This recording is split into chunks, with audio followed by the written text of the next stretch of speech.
Welcome to our Lent course from St Giles with St Peter Aintree. This is the third session and I'm Rev Sue. We've been using as our focus the book Women of Holy Week by Paula Gooder.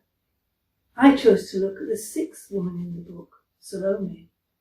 The first words are, "My name is Salome, I know what you're thinking, not that Salome," which is exactly what I was thinking. How could the very famous, infamous Salome be part of a Lent programme? And from that moment on I was hooked. So a clever bit of writing, really. A bit of reading around later, and I learned that Salome is a common enough name in biblical times, and that it is the feminine form of Solomon, which led me to hope that this Salome is a bit wiser than the other one. The story in the book is all about the experience of Salome at the crucifixion and at the tomb on Easter morning.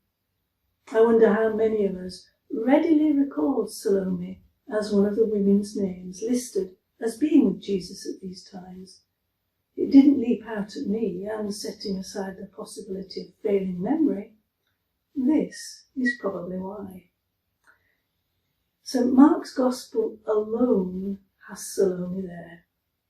Mark 15:40. There were some women watching at a distance. Among them were Mary of Magdala, Mary who was the mother of James the Younger and Joseph, and Salome. St Matthew chapter 27 has, and many women were watching from a distance. Among them were Mary of Magdala, Mary the mother of James and Joseph, and the mother of Zebedee's sons. St John has, near the cross of Jesus stood his mother and his mother's sister, Mary the wife of Clopas and Mary of Magdala. And St Luke just comments that the women were there. At the tomb, Luke 24 says Mary of Magdala, Joanna, and Mary, the mother of James, were present. For John, it is Mary of Magdala. Matthew has Mary of Magdala and the other Mary. And lastly, Mark has Mary of Magdala, Mary, the mother of James, and Salome. Now, we're used to slight variations in the Gospel accounts, and generally speaking, find that more rather than less reassuring that these accounts were from the memories of real people. If we combine Mark 15 and Matthew 27, then it produces the generally accepted conclusion that Salome is Zebedee's wife and the mother of James and John. From other scripture not included in the Bible, it is a tradition or legend, we might say, that Salome, now as Mary Salome, was one of the three Marys who were the daughters of Anne, one of the other Marys in this trio being Mary, mother of Jesus. Salome then becomes Mary, mother of Jesus' stepsister, and so she's also mentioned in John 19:25.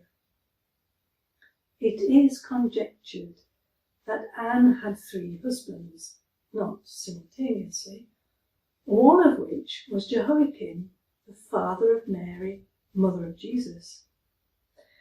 In the Catholic Encyclopedia of 1913 it says, some writers conjecture more or less plausibly that she, Mary Salome, is the sister of the Blessed Virgin Mary mentioned in John 19.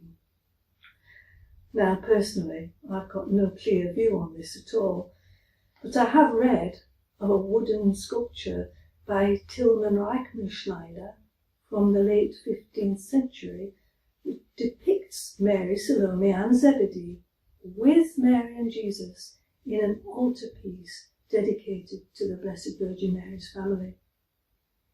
And certainly there is a feast day in the Roman Catholic Church for Mary Salome, mother of James and John, on the 24th of April, but we do not have one in the calendar of the Church of England. So, we more or less have Mary Salome, mother of James and John, and stepsister of Mary, mother of Jesus, in the Gospel accounts where women's names are mentioned.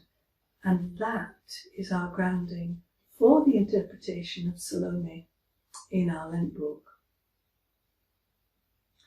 So Paula Gooder speaks of Salome as having grown up with Mary, the mother of Jesus, until a shamed Mary disappeared with her faithful and stalwart Joseph by her side, to return years later after all gossip had subsided with the boy Jesus.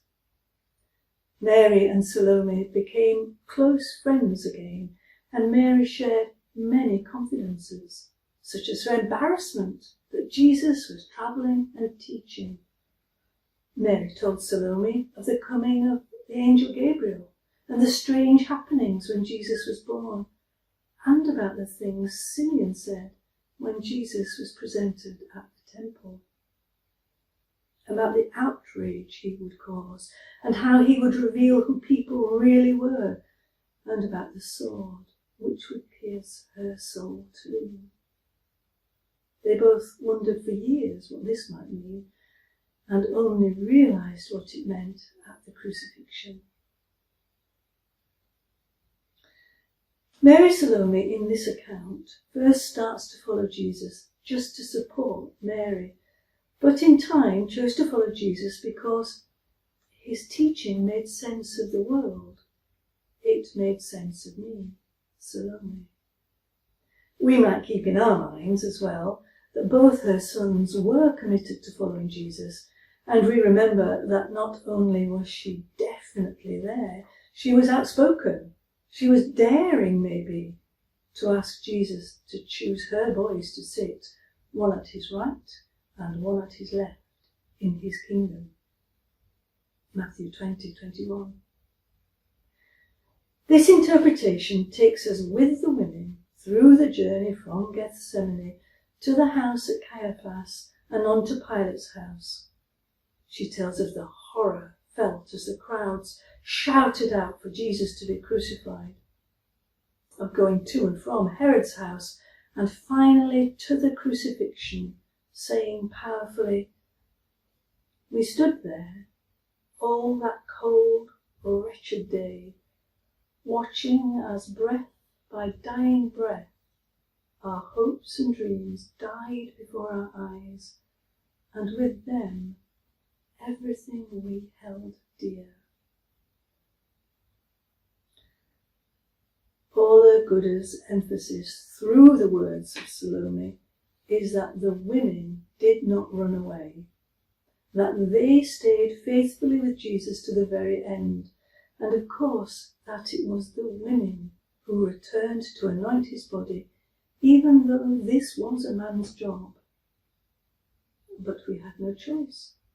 They'd run away, all of them, and there was only us. The importance of women in Jesus' journey is downplayed, and none of the women are ever referred to as disciples in the Gospels, but as followers who ministered to the needs of Jesus and his disciples. Well, this simply was the culture of the day in a world where women were subject to men and largely invisible. Equally, men were at a far greater risk staying to be identified as supporters of Jesus. So maybe we can understand why the women did stay and the men did not. Women and men, then and now, loved and followed Jesus, and all were and are loved and equal in his sight. And we can all take comfort from that during Lent and Holy Week. One of the repeatedly used phrases from Salome in this story is about following Jesus, always following, and in particular, when it felt as though the world was collapsing around us, we did what we had been doing for the last couple of years. We followed him. I found this to be a lovely phrase, and one worth us looking at and asking even basic questions of ourselves. For instance, are we following him? And what does that look like? What does it feel like? Do we still do it when things go wrong for us? During Lent, we follow him to the cross. What does that really mean for us? An interesting and possibly new idea that presents itself, having established that family link between the Marys, is that Jesus knew some of the disciples and they knew him before he called them. In fact, it would seem they were his cousins. Did this make them more or less likely to follow him? Would we be more or less likely to follow our cousins than a stranger, where it seemed they were embarking on a new and extreme pathway? Is this a new thought for us? And does it affect our thinking about Jesus and his disciples? A final thought might be about Salome's words, these ones. There is something about him that made you react, which simply revealed who you really were, even if you weren't aware of it at all. Interesting. Does knowing Jesus make us react? Does following Jesus give us greater self-awareness? What actually does that mean for us?